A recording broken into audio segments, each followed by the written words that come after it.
Hello students, welcome to our channel Codex judiciary. और आज की हम इस वीडियो में डिस्कस करने वाले हैं यूपी एपीयू पीवाईक्यूज मेनली जो जीएस पार्ट को हम लोग डिस्कस करेंगे। तो सबसे पहले हम लोग देखते हैं कि आखिर पीवाईक्यू इतना इम्पॉर्टेंट क्यों है। तो फर्स्टली हमें पीवाईक्यू डिस्कस करने से एग्ज़ाम का पैटर्न पता चलता है। ओके, देन नेक्स्ट जो है वो हमें उसके कोर फोकस एरिया पता चलते हैं। एंड फाइनली हमें डिफ़िकल्टी लेवल पता चलता है कि कैसा डिफ़िकल्टी लेवल आता है, कि हमें किस तरीके का तैयार करना है, मॉडरेट तैयार करना है, इजी तैयार करना है या डिफ़िकल्ट। ओके, तो विदाउट वेस्टिंग टाइम हम सबसे पहले देखते हैं क्वेश्चन नंबर 1 पे। तो ये हमारे सामने 2018 का यूपी एपीओ का पेपर, और इसका सबसे पहले क्वेश्चन नंबर 1 देखते हैं जो जीएस का है। तो इसमें जो लिखा है वो है which of the following statement is या आर करेक्ट। तो स्टेटमेंट 1 है the joint sitting of Lok Sabha and Rajya Sabha is sanctioned under article 108 of the constitution. तो स्टेटमेंट 1 है, तो ये स्टेटमेंट क्या है, ये स्टेटमेंट जो है वो करेक्ट है क्योंकि 108 में ही ज्वाइंट सिटिंग का प्रोविजन है। देन आता है statement number 2, the first joint sitting of Lok Sabha and Rajya Sabha was held in the year 1961। तो ये वाला स्टेटमेंट जो है वो एक फैक्चुअल स्टेटमेंट है और ये भी स्टेटमेंट जो है वो करेक्ट है। Statement 3, the vice president calls the joint sitting of both parliament houses. तो ये जो स्टेटमेंट है ये हमारा रॉन्ग स्टेटमेंट है। क्यों? क्योंकि वाइस प्रेसिडेंट नहीं करता है। तो ये जो स्टेटमेंट है, अगर हमें पता है कि थर्ड जो है वो इनकरेक्ट स्टेटमेंट है, तो हम क्या करेंगे, ऑप्शन नंबर बी और ऑप्शन नंबर डी को क्रॉस कर देंगे। क्यों? क्योंकि हमें पता है कि थर्ड तो पक्का गलत है ही। तो जब हमने बी और जब हमने डी को हटा दिया तो हमारे पास 2 ऑप्शन बचे, एक ए और एक सी। तो इसका आंसर क्या हो जाएगा? आंसर हो जाएगा सी 1 and 2 ओनली, क्योंकि 1 and 2 दोनों ही आंसर करेक्ट है। ओके, देन आता है नेक्स्ट क्वेश्चन। सो नेक्स्ट क्वेश्चन है हमारा, इसमें है मैच द फॉलोइंग। तो पार्ट 2 ऑफ कॉन्स्टिट्यूशन इसमें दिया है fundamental right, it's incorrect statement क्योंकि पार्ट 2 में हमारा क्या है, सिटीजनशिप मेंशन है। ठीक है, तो ये देखिए सिटीजनशिप को इससे सेकंड में है, तो ये दोनों ही स्टेटमेंट क्या हो जाएंगे, ये रॉन्ग हो जाएंगे। देन ऑप्शन आता है हमारा सी, तो पार्ट 5 ऑफ कॉन्स्टिट्यूशन में डायरेक्टिव प्रिंसिपल है, ये भी हमारा इनकरेक्ट स्टेटमेंट है क्योंकि पार्ट 5 में डीपीएसपी नहीं है बल्कि पार्ट 4 ऑफ द कॉन्स्टिट्यूशन में डीपीएसपी मेंशन है। देन हम देखते हैं ऑप्शन नंबर डी, इसमें दिया है पार्ट 8 ऑफ द कॉन्स्टिट्यूशन, तो इसमें दिया है द यूनियन टेरिटरी, तो ये एक स्टेटमेंट करेक्ट है। सो क्वेश्चन नंबर 3 है which of the following state has bagged the top position in composite ranking for the good governance index. तो ये डेटा किसने रिलीज किया था? Personal ministry of government of India. ठीक है, तो ये एक्चुअली क्या होता है, इस तरीके के क्वेश्चन, ये करंट अफेयर के क्वेश्चन है। और गुड गवर्नेंस इंडेक्स जो भी है काफ़ी एक इम्पॉर्टेंट इंडेक्स रहा था उस ईयर, तो वो पूछ लेते हैं एग्जाम में। ठीक है, और वैसे भी अगर किसी भी कोई प्रोमिनेंट इंडेक्स है नेशनल लेवल पे या इंटरनेशनल लेवल पे, तो उसमें आपको एटलीस्ट टॉप पोजीशन यानी कि टॉप कंट्रीज या टॉप स्टेट ज़रूर याद होनी चाहिए। तो टॉप 3 या टॉप 2 तो आप याद ही रखो। सो हम चलते हैं नेक्स्ट क्वेश्चन पे। नेक्स्ट क्वेश्चन है विद रेफरेंस टू पूरा यानी कि provision of urban amenities in rural areas which of the following statements are correct. तो पहला है it is a Gandhian approach of development, तो ये रॉन्ग है। क्यों? क्योंकि ये गांधीयन अप्रोच ऑफ डेवलपमेंट पे नहीं था, रेदर इसे एपीजे कलाम ने दिया था। Then second, the concept was given by doctor APJ Kalam on 5 फरवरी 2004, तो ये करेक्ट स्टेटमेंट है। ठीक है, तो पहला रॉन्ग हो गया, फर्स्ट करेक्ट, तो ये हो गया हमारा option number B 2 only. Okay, then हम चलते हैं क्वेश्चन नंबर 5 पे। तो यहाँ लिस्ट है, तो सबसे पहले हम देखते हैं इजी ऑप्शन। तो यहाँ पर ऑप्शन नंबर सी आप देखिए, तो ऑप्शन नंबर सी में है वेस्टर्न ऑस्ट्रेलिया, तो इसको किससे मैच करेंगे? इससे मैच करेंगे हम कंगारू से। क्यों? क्योंकि आपने अक्सर क्रिकेट में देखा होगा कि जो उनकी टीम है ऑस्ट्रेलियन टीम, उसको कंगारू बोलते हैं, तो यानी कि इसे हम इजीली मैच कर लेंगे। देन सेकेंड, हम अंटार्कटिका कोस्ट को पेंगुइन से मैच करेंगे, क्योंकि अभी वायरल भी काफ़ी वीडियो था जिसमें एक पेंगुइन थी, वो कोस्ट एरिया में थी, तो कोस्ट देख के ही हम इसे पेंगुइन से मैच कर देंगे। नंबर 3, टुंड्रा को हम लोग रेनडियर से कर देंगे, एंड हम सवाना को किससे कर देंगे? ज़ेब्रा से, क्योंकि सवाना एक टाइप ऑफ ग्रासलैंड होता है। तो इसके लिए हम ये सारे ऑप्शन जब मैच करेंगे तो इसका आंसर जो आ जाएगा हमारा वो ऑप्शन नंबर बी आ जाएगा। तो देखिए, अगर आपको नहीं भी इस तरीके की नॉलेज है, फिर भी कॉमन बेसिक सेंस जो हमें आसपास की नॉलेज है, उससे भी हम क्वेश्चन को आराम से वहाँ फाइंड आउट कर सकते हैं। सो नेक्स्ट क्वेश्चन है, ozone hole is observed only over Antarctica. ये स्टेटमेंट करेक्ट है। देन है, ozone hole is found in lower portion of stratosphere layer of atmosphere. ये भी करेक्ट स्टेटमेंट है। ओके, तो ये दोनों स्टेटमेंट करेक्ट है, तो इसलिए क्या हो जाएगा, दोनों स्टेटमेंट करेक्ट हो जाएंगे। बट इसमें हमें ये भी देखना है कि क्या ए जो है वो आर का रीजन है। तो इसको फाइंड आउट करने के लिए हम लोग क्या करते हैं, हम लोग ना इन दोनों स्टेटमेंट के बीच में बिकॉज लिख देते हैं। ये एक बहुत इजी तरीका होता है जब भी हमें फाइंड आउट करना हो कि असर्शन रीजन एक्सप्लेन कर रहा है एक दूसरे को कि नहीं। तो यहाँ पर हमने लिख दिया है बिकॉज। ओके, अब हम देखते हैं, स्टेटमेंट पढ़ते हैं कि ozone hole is observed only over Antarctica because ozone layer is found in lower portion of stratospheric layer. तो ये गलत लग रहा है, ठीक है, लॉजिकल नहीं लग रहा, तो इसका स्टेटमेंट हो जाएगा बी, यानी कि both A and R true, but R जो है इसका करेक्ट एक्सप्लेनेशन नहीं है, ठीक है। देन नेक्स्ट क्वेश्चन आता है, question number 7, which of the following states of India has lowest population density as per 2011 census. तो देखिए, सेंसस का जितने भी क्वेश्चंस होते हैं वो काफी इंपॉर्टेंट होते हैं, चाहे वो पॉपुलेशन पे हो, सेक्स रेशियो पे हो, ये सब एग्जाम में काफी पूछे जाते हैं। तो इसका क्या आंसर होगा, इसका आंसर होगा हमारा अरुणाचल प्रदेश। तो lowest population density Arunachal Pradesh की है। इसके साथ साथ आप जब भी डेमोग्राफी चैप्टर पढ़िए तो lowest population, highest population, sex ratio, urbanisation rate, ये सारी कुछ कुछ इंपॉर्टेंट चीजें हैं जो रिपीटेडली हम देखते हैं ना कि बाकी सारे एग्जाम्स में भी पूछी जाती है। तो क्या होगा, जैसे पॉपुलेशन डेंसिटी हो गया, सेक्स रेशियो हो गया, अर्बनाइजेशन रेट हो गया, तो ये भी जैसे मैं यहाँ रख दे रही हूँ, आप लोग इसको जरूर फाइंड आउट कर लीजिएगा। हाईएस्ट, लोवेस्ट, ये सब एग्जाम में पूछ लिए जाते हैं। देन आता है हमारा नेक्स्ट क्वेश्चन। नेक्स्ट क्वेश्चन है क्वेश्चन नंबर 8। इसमें दिया है,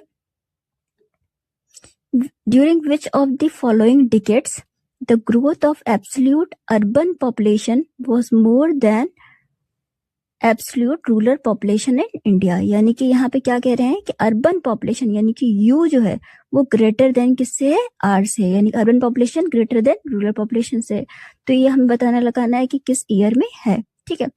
then question number 9, which of the following statement is not part of strong stupa architecture. Okay, तो स्तूपा आर्किटेक्चर में हम देखते हैं ये एक अंडा है, ठीक है, और इसके बाद यहाँ पे एक बाउंड्री होती है, यहाँ पे क्या होता है, एक बाउंड्री होती है, प्रदक्षिणा पथ होता है, ठीक है।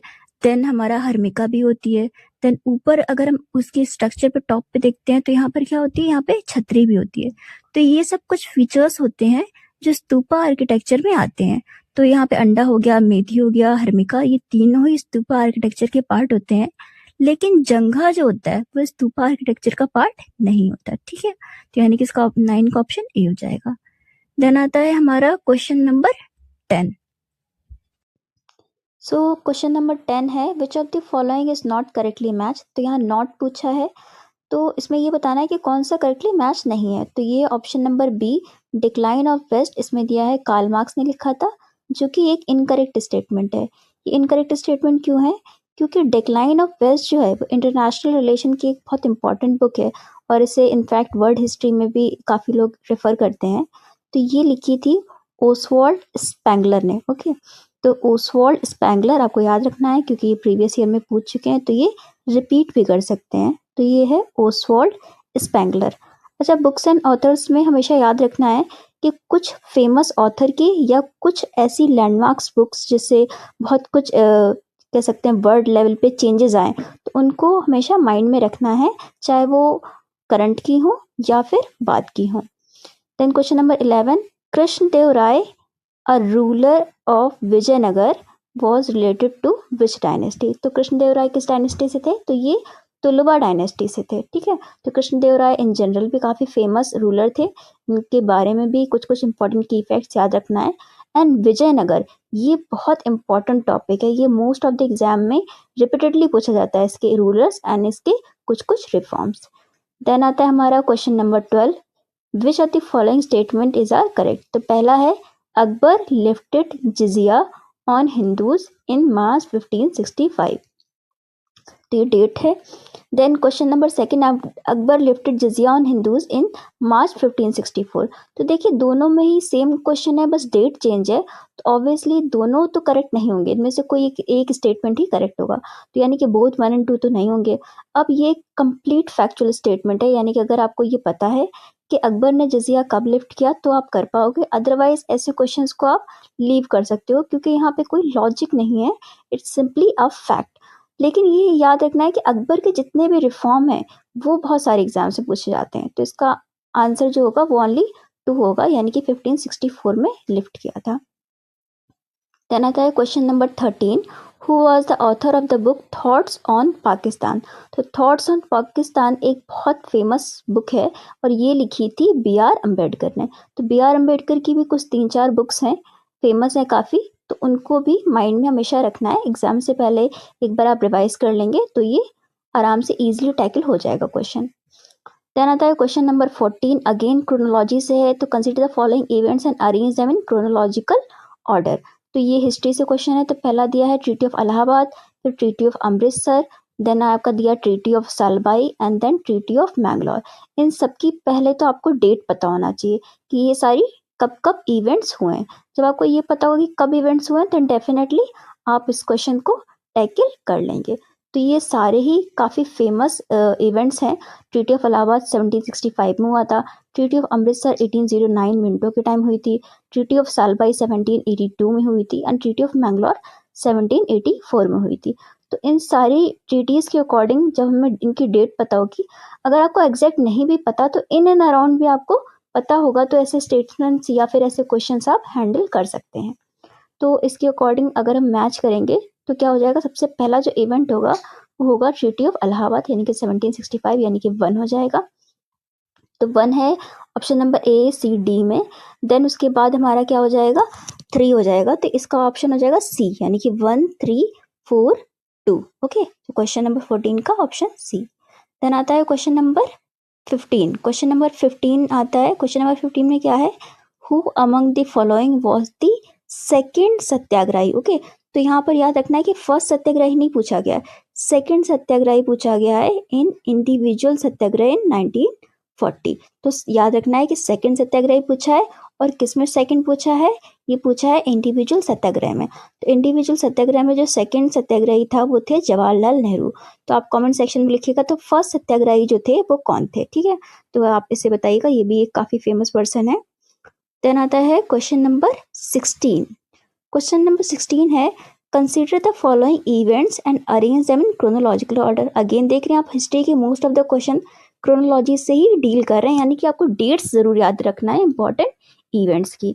तो ये दिया है Moplah rebellion, Tebhaga movement, then आपका दिया है बारडोली सत्याग्रह एंड चंपारण। तो ये काफ़ी इंपॉर्टेंट सारे ईयर हैं इनके। ये है जैसे मोपला कब हुआ था, तो ये एनसीएम के बाद हुआ था, तो ये 1921 के अराउंड 20s के टाइम स्टार्ट हुआ था, 21 में हुआ था। देन तेभागा मूवमेंट कब हुआ था, तेभागा मूवमेंट भी काफ़ी इंपॉर्टेंट है, एक तेभागा हो गया, तेलंगाना मूवमेंट हो गया है ना, एका मूवमेंट हो गया, ये भी काफ़ी प्रोमिनेंट मूवमेंट थे।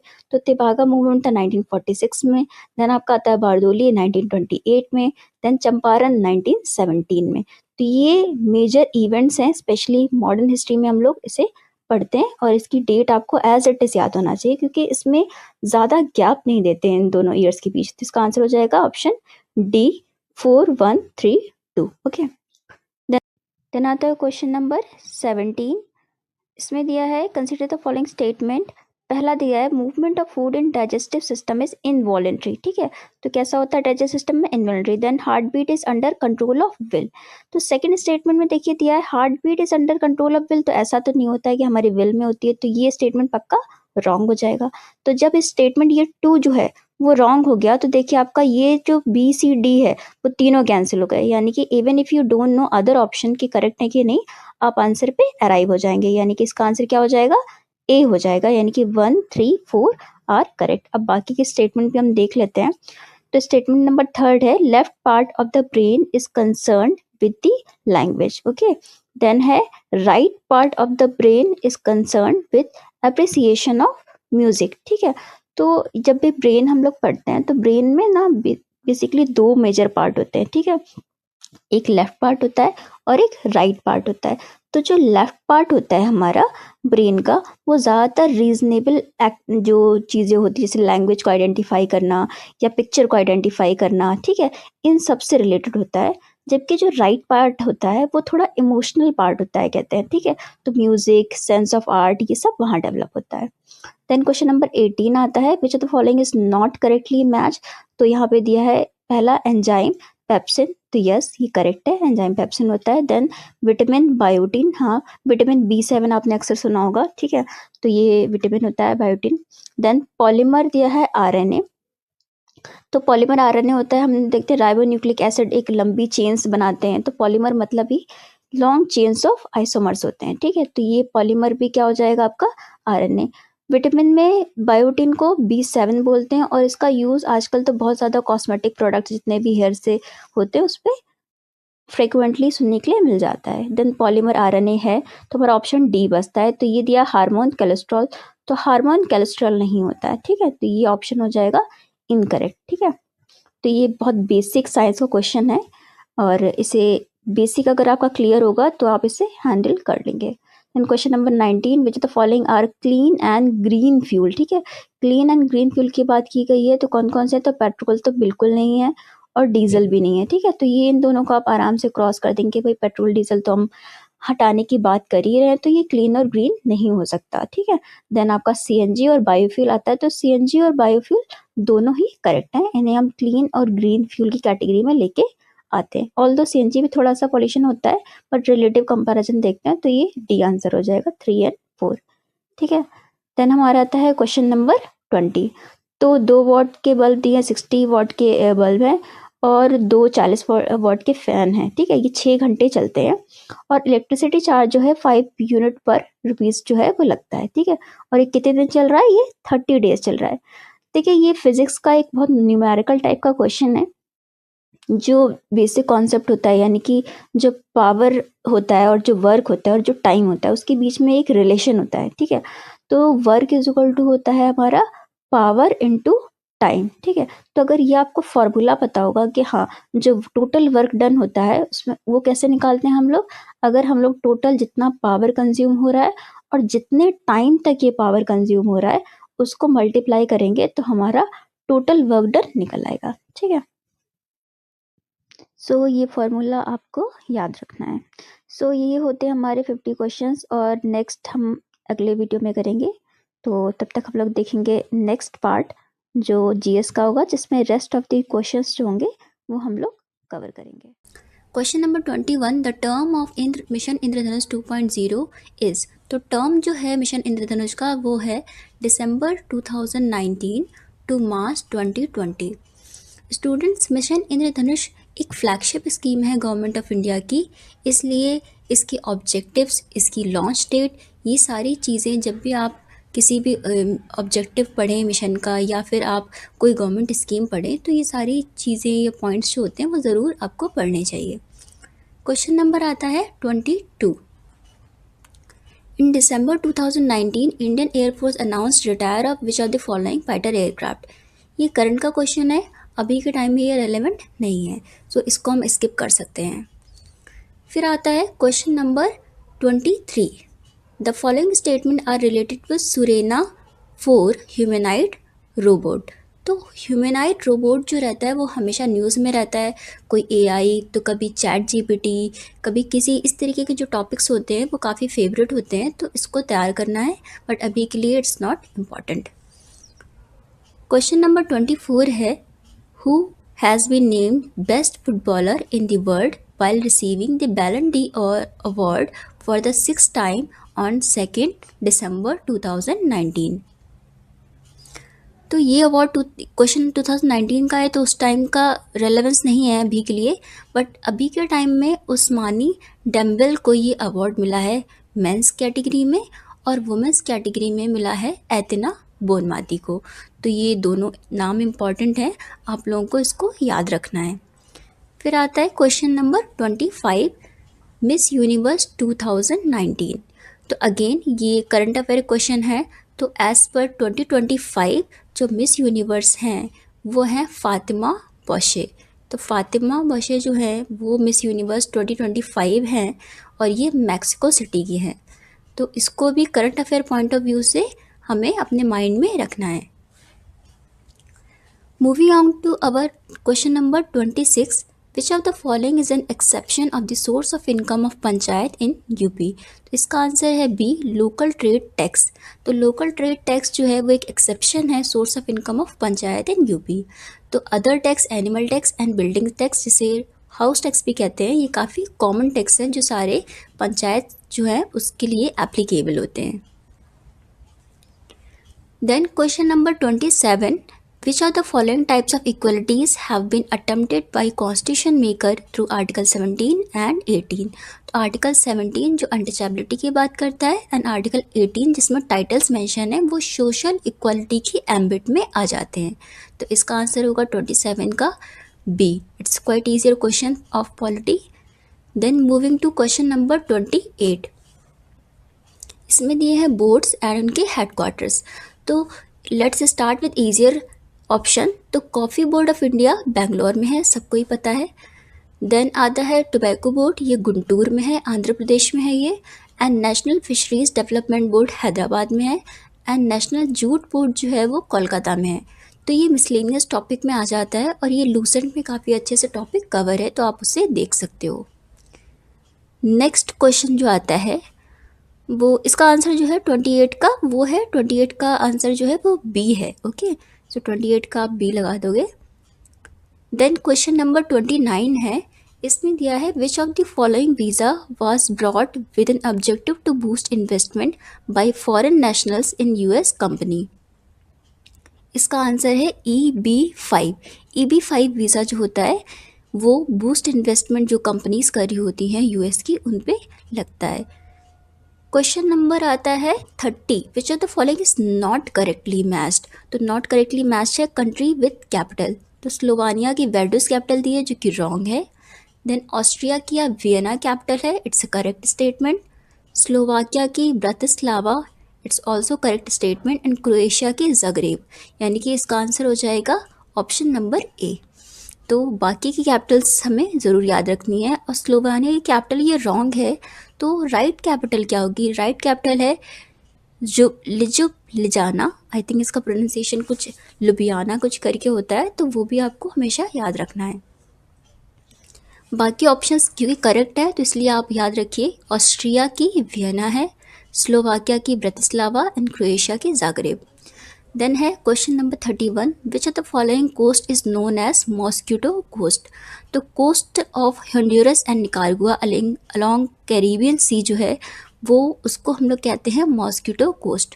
तो ये आप मैप में देख रहे हैं, ये जो साउथ अमेरिका है और नॉर्थ अमेरिका, इसके बीच का ये जो एरिया है वो कैरिबियन आइलैंड में आता है। और यहाँ सारी ये कंट्रीज़ हैं, निकारागुआ एंड हॉन्डुरस, ये अक्सर न्यूज़ में रहती हैं कि यहाँ पर बहुत ज़्यादा मॉस्किटो हो रहता है और ये कंट्रीज़ अपने आप को डिक्लेयर करती रहती हैं मॉस्किटो फ्री या फिर मलेरिया फ्री। तो इसका आंसर जो होगा वो 31 का ए हो जाएगा।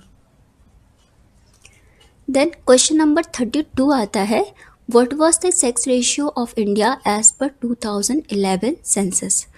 तो इसका आंसर है सी, 940 females per 1000 male. So this question is against from this syllabus and जो कि ऑलरेडी मेंशन है in the sub section population chapter. Okay, then ये आता है क्वेश्चन नंबर 33। अगेन ये जो क्वेश्चन है, which of the following pair is not correctly match, इसमें स्टेट्स और उनकी पॉपुलेशन डेंसिटी दी है। ये भी क्वेश्चन 2011 के सेंसस से आया है। अब आपको देख रहे हैं यहाँ पर अलग अलग स्टेट की जो है वो स्टेट्स दी है, इनकी पॉपुलेशन डेंसिटी दी है, बट आपको ये ज़रूरी नहीं है कि आपको हर एक का पॉपुलेशन डेंसिटी याद ही हो, बट हमें सीक्वेंस ज़रूर पता होना चाहिए पॉपुलेशन डेंसिटी का। फॉर एग्जांपल टॉप 3 स्टेट अगर पॉपुलेशन डेंसिटी के आपको पता है तो आप ये क्वेश्चन ईजिली क्रैक कर लोगे। तो हमें पता है कि बिहार फर्स्ट नंबर पे है, सेकंड नंबर पे वेस्ट बंगाल है एंड थर्ड नंबर पे केरला है। But when you go through the option तो आप देखोगे कि यहाँ पर केरला की जो पॉपुलेशन डेंसिटी है वो कम दी है एंड यूपी की जो पॉपुलेशन डेंसिटी है वो ज़्यादा दी है, यानी कि इसमें ये रॉन्ग हो गया है। इट्स मीन जो डी है वो इनकरेक्ट स्टेटमेंट है। केरला की पॉपुलेशन डेंसिटी 760 नहीं है, इसकी ऑलमोस्ट 850 या 860 के अराउंड है, तो ये भी चेक कर लेना है। देन आता है question number 34, which of the following is not correctly match. तो Hathi Gumpha Orissa, it's a correct statement. Ellora Maharashtra, again correct. Bagh MP, again correct statement. But question में ये जो डी ऑप्शन है नागार्जुना पहाड़ी, ये वेस्ट बंगाल में नहीं है। नागार्जुना पहाड़ी जो है वो आंध्र प्रदेश में है और ये गुंटूर डिस्ट्रिक्ट में मिलती हैं। इस क्वेश्चन में अगेन हम देखेंगे ना, नाम से आप गेस कर सकते हैं कि it is not situated in West Bengal. Nagarjuna इस तरीके के जो नाम होते हैं वो स्टेट स्पेसिफिक होते हैं एंड यूजुअली वो वेस्ट बंगाल में नहीं मिलते हैं। Then question number 35, which of the following ruler is not related with Mauryan dynasty. तो इसका आंसर है बिम्बिसार।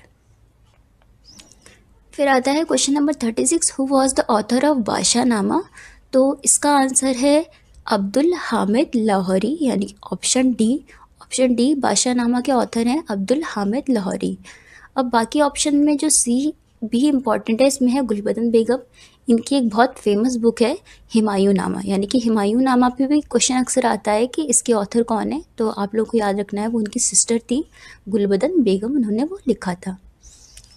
क्वेश्चन नंबर आता है 37, when Queen Elizabeth granted a royal charter to trade in the East to East India Company। इसका answer है 31 दिसंबर 1600। It's a factual statement और ये date आपको याद रखना है। क्वेश्चन नंबर 38, इसमें लिस्ट 1 और लिस्ट 2 में अलग अलग रीजन एंड वहाँ पर जो डायनेस्टी हैं वो दी हैं। तो सबसे ईजी से स्टार्ट करते हैं। जो भोसले हैं वो नागपुर में मिलते हैं। देन सिंधिया जो है वो ग्वालियर में मिलते हैं, बहुत ही फेमस पॉलिटिशियन जो है वो भी आपको पता है सिंधिया हैं, वो ग्वालियर में हैं। होलकर जो है वो इंदौर में मिलते हैं एंड गायकवाड़ जो है वो बड़ौदा में मिलते हैं।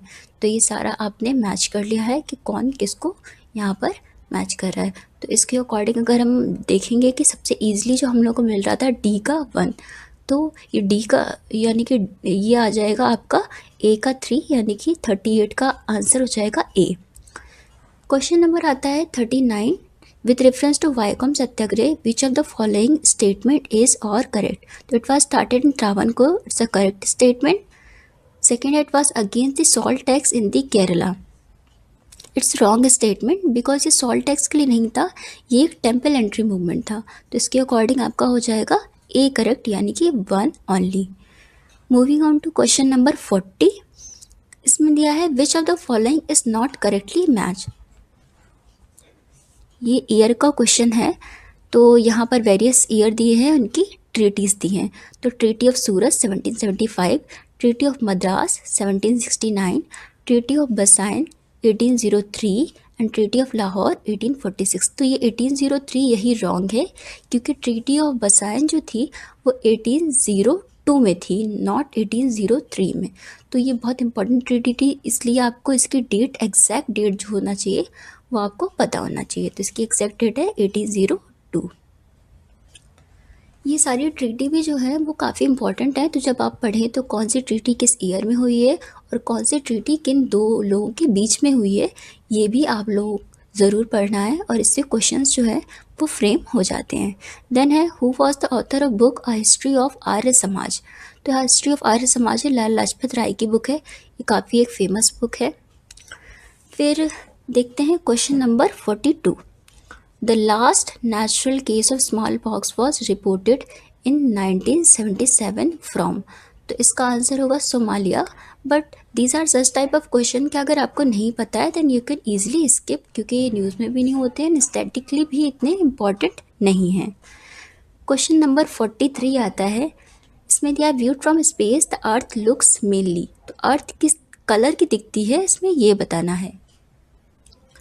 तो यूजुअली जब हम स्पेस से देखते हैं तो अर्थ का कलर जो होता है वो ब्लू कलर का होता है। तो इसका आंसर हो जाएगा 43 का आंसर हो जाएगा ए। तो ये काफ़ी इजी क्वेश्चन था और हम अगर ये बेसिक्स पता होंगे साइंस के तो हम इसे अटेम्प्ट कर सकते हैं। तो 43 का आंसर हो गया ए ब्लू। 44 क्वेश्चन पे आते हैं। यहाँ पर सब्सटेंस दिया है एंड देन उसका यूजेज दिया है। तो ये केमिस्ट्री का क्वेश्चन है। तो we will start with easier option. तो कॉपर सल्फेट, जिसे नीला थोथा भी बोलते हैं, वो एक फंजीसाइड होता है। वहीं जो सिल्वर आयोडाइड जो होता है वो आर्टिफिशियल रेन में काम आता है। तो ये दोनों ऑप्शन को हम सबसे पहले मैच करेंगे और इनसे ही हम आंसर पे इजीली अराइव हो जाएंगे।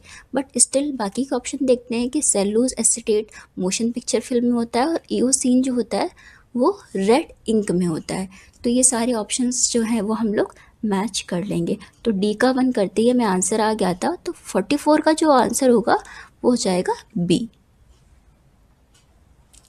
फिर आता है 45th question, the terminal colour band in the rainbow are. तो टर्मिनल कलर क्या होता है? टर्मिनल मतलब एंड पे कौन से कलर होते हैं। तो जो एंड पे होते हैं वो हमें याद रखना ट्रिक विबग्योर होता है, यानी कि वॉयलेट और रेड। तो विबग्योर एक बहुत फेमस टर्म है, इससे पता चलता है कि रेनबो के जो कलर हैं वो किस सीक्वेंस में हैं। तो ये अगेन आपको ज़रूर याद रखना है, इससे क्वेश्चंस कलर से या लाइट चैप्टर से बन जाते हैं। देन आता है question number 46, which the following is not correctly match. तो यहाँ पर साइक्लोन दिए हैं मंथ, ये इट्स नॉट रिलेवेंट, तो इसको हम स्किप कर सकते हैं। क्वेश्चन नंबर आता है 47, विच of the following was the main theme of new Delhi world book fair 2020। Again ये करंट का क्वेश्चन है, इसे हम लीव कर सकते हैं, बट देख सकते हैं कि इस तरीके के क्वेश्चंस आ जाते हैं, तो आप करंट जब पढ़ें तो आपको याद रखना है। Question number 48, again which of the following countries are designated as UN World Tourism Organization UNWTO। ये क्वेश्चन भी करंट अफेयर का है, तो हमें इसका आंसर नहीं पता करना है, जस्ट हमें ये याद रखना है कि यूएन की ऑर्गेनाइजेशन इंपॉर्टेंट है। Question number 49, 19 December 2019 which country has approved fast track visa. Again it's current affair question, हम इसे स्किप कर देंगे।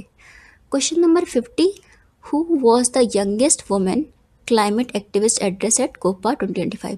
यंगेस्ट, फास्टेस्ट, लार्जेस्ट या फर्स्ट, कहीं पे भी सुपरलेटिव डिग्री है तो वो एग्जाम पॉइंट ऑफ व्यू से बहुत इंपॉर्टेंट हो जाती है, आपको याद रखना है। ये करंट का क्वेश्चन है। Hello students, welcome to our channel Codex judiciary and today we will discuss 2022 question paper of APO और हम लोग डिस्कस करेंगे जीएस के क्वेश्चंस। तो आज जो हम डिस्कस करेंगे क्वेश्चन नंबर 1 से 50 जीएस के क्वेश्चन, जिसमें first 25 question as a part 1 of the video जो है वो हम यहाँ पर आपको कवर करवाएंगे। सो फर्स्ट ऑफ ऑल हम लोग देखते हैं, ये हमारा हिस्ट्री सेक्शन का क्वेश्चन है।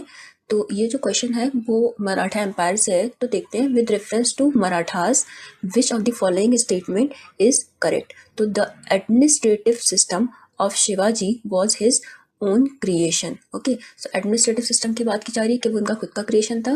Then unlike Ranjit Singh he took no foreign aid in the administration. तो ये दोनों ही स्टेटमेंट सही हैं। यहाँ पर शिवाजी और रंजीत सिंह के एडमिनिस्ट्रेशन की कंपैरिजन किया जा रहा है। तो ऑन वन साइड जहाँ शिवाजी का जो था वो इंडिजिनस था, यानी कि आप लोगों ने सुना होगा अष्टप्रधान जैसे कॉन्सेप्ट थे, वहीं रंजीत सिंह जो थे अपनी आर्मी को मॉडर्नाइज करने के लिए फॉरेन एड भी लेते थे। इसका one of the most important reason था कि जोग्राफिकल बाउंड्रीज, तो दोनों ही अलग अलग रीजन जो थे उसमें रूल करते थे। इसको अंडरस्टैंड करने के लिए ये हमने एक मैप बना दिया है। इस मैप में हम लोग सबसे पहले देखेंगे कि ये जो महाराष्ट्र वाला रीजन है, यहाँ पर जो था वो शिवाजी का रूल था, वाइल ये जो रीजन है नॉर्थ वेस्ट फ्रंटियर वाला, यहाँ पर रंजीत सिंह का रूल था। ओके, तो ये महाराष्ट्र वाला लोकल सिस्टम था, वाइल ये इस साइड जो नॉर्थ वेस्ट फ्रंटियर वाला जो था वो उसमें फॉरेन का भी इन्वॉल्वमेंट था।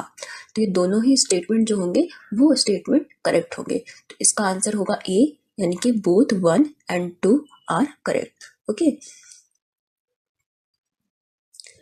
सो है नेक्स्ट क्वेश्चन, ये हमारा है साइंस एंड टॉपिक का। तो ये pedology is the study of. तो पेडोलॉजी स्टडी होती है सॉइल की, तो ये सॉइल की स्टडी होती है। बाकी के भी हम देख लेंगे कि स्टडी ऑफ रॉक को क्या कहते हैं। तो स्टडी ऑफ रॉक को जो है वो हम लोग कहते हैं पेट्रोलॉजी। ओके, तो बिकॉज पेट्रा मीन्स रॉक होता है तो उसको पेट्रोलॉजी बोलते हैं। देन स्टडी ऑफ डिजीज को क्या बोलते हैं, तो वो पैथोलॉजी बोलते हैं। Again because patho means pathogen से मिलके बना है तो पैथोलॉजी बोलते हैं। पॉल्यूशन को इन्वायरमेंटल साइंस के अंदर ही कवर हो जाता है। देन ये question number 3, which one of the following countries does not share its border with the Caspian C.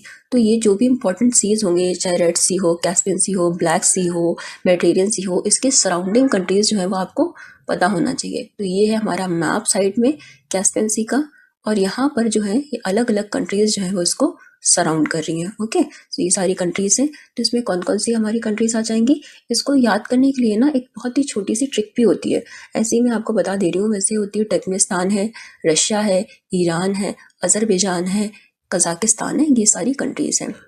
And the trick is Tarik. Okay, so Tarik trick यहाँ से हम लोग आराम से देख लेंगे। T for Turkmenistan, A for Azerbaijan, R for Russia, I for Iran and K for Kazakhstan. So यहाँ से हम लोग फाइंड आउट कर लेंगे कि इस तारीख में कहीं पे भी यू नहीं आ रहा है।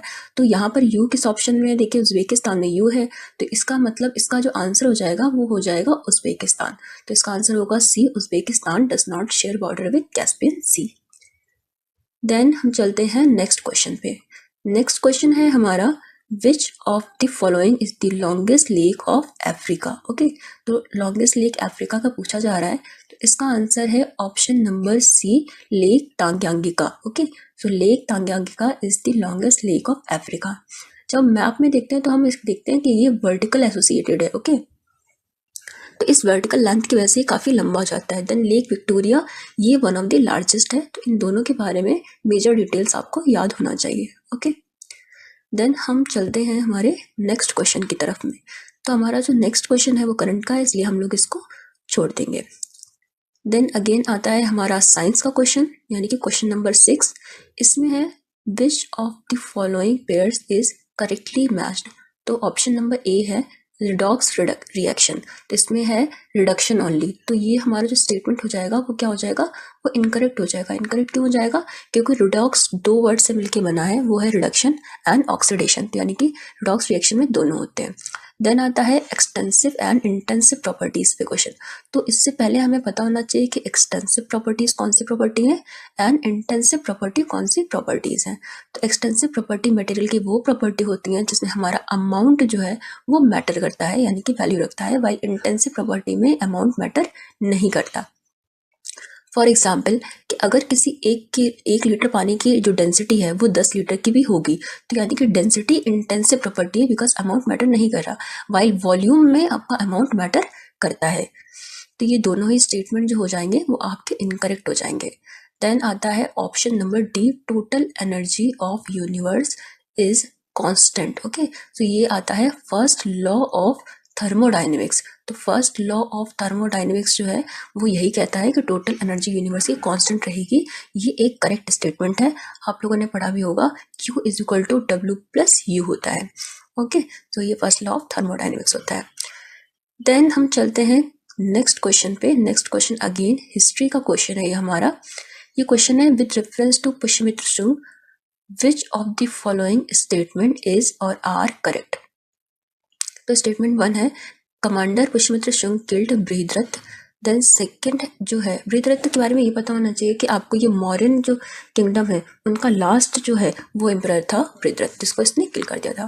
देन है, ही perform 20 Ashvamedha sacrifice after defeating यवनास। तो यस, ये भी एक ट्रू स्टेटमेंट है, तो इसका हो जाएगा both 1 and 2 statement are correct. Okay, तो ये हो जाएगा हमारा इसका answer A. Then next question जो है वो हमारा जो है वो पॉलिटी सेक्शन का क्वेश्चन है। तो ये पॉलिटी का है, तो date for adoption of the constitution mention in the preamble of the constitution of India. तो ये डेट जो होगी वो कौन सी डेट है, वो डेट है 26 नवंबर 1949। तो इसमें आंसर हो जाएगा आपका बी करेक्ट। ये आपको एकदम अच्छे से याद होना चाहिए। देन आता है क्वेश्चन नंबर 9, अगेन हिस्ट्री है। तो who propose the resolution on non cooperation movement in the annual session of Congress held in December 1920 in Nagpur.